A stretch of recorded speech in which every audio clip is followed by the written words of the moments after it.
Hola amigos, yo soy Manuel Lobo y en el capítulo de hoy haremos una introducción a los elementos que distinguen a la cinética y a la estática en el ámbito deportivo, mediante el análisis de las fuerzas involucradas en el movimiento con el fin de relacionarlas con nuestras actividades deportivas.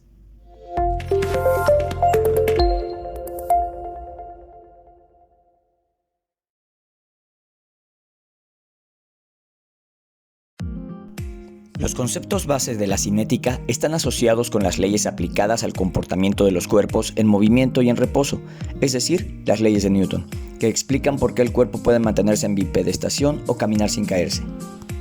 La fuerza muscular es un componente importante, pues con su aumento u optimización obtenemos el rendimiento indispensable para generar un movimiento que se lleva a cabo por el trabajo conjunto de los segmentos corporales, donde interactúan la contracción muscular, sus componentes anatómicos y fisiológicos, el sistema nervioso, el tejido conectivo y las fuerzas externas aplicadas. La fuerza de gravedad actúa en todos los cuerpos con una constante de 9.8 metros sobre segundo al cuadrado, atrayéndolos al centro de la Tierra. Se le llama centro de gravedad al punto del cuerpo donde la fuerza de gravedad converge y puede variar de posición y adaptarse, de acuerdo al gesto deportivo. La línea de gravedad es la línea vertical que pasa por el centro de gravedad y cae en la base de sustentación,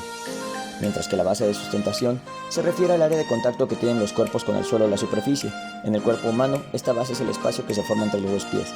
Cuando la línea de gravedad está más al centro de la base, es estable. Si la línea cae fuera de la base de sustentación, es inestable. Un cuerpo en reposo o que sigue en línea recta y con velocidad constante también es un objeto de estudio, pues para mantener ese estado hay fuerzas y condiciones que lo permiten, como el centro de gravedad, la línea de gravedad, la base de sustentación, pero también las fuerzas inerciales como la fuerza de gravedad, la fuerza de reacción articular y fuerza muscular, así como el rozamiento estático.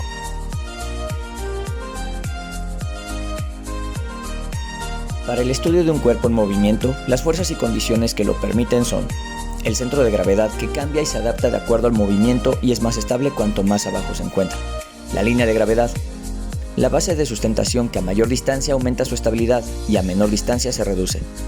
las fuerzas inerciales como el rozamiento estático, cuando un objeto o cuerpo se encuentra en reposo y tiene contacto con el suelo, el rozamiento dinámico, que es entre el cuerpo que ejerce la fuerza y el que la recibe, es decir, el contacto entre ellos, la fuerza de gravedad,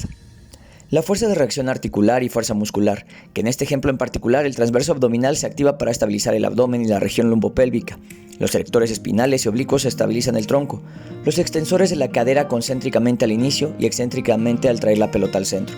los flexores de la cadera en concéntrico para elevar la cadera de posición y los estabilizadores de la escápula para mantener los brazos en isométrico.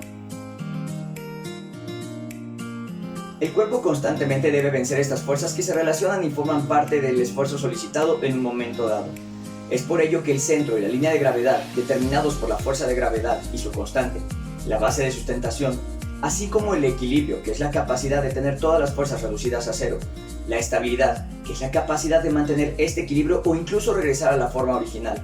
serán los elementos clave relacionados con el conocimiento del estudio biomecánico. Las fuerzas inerciales y de rozamiento también tendrán influencia y nos ayudarán a mejorar las capacidades físicas, a la prevención de lesiones e incluso de movimientos incompletos o ineficientes.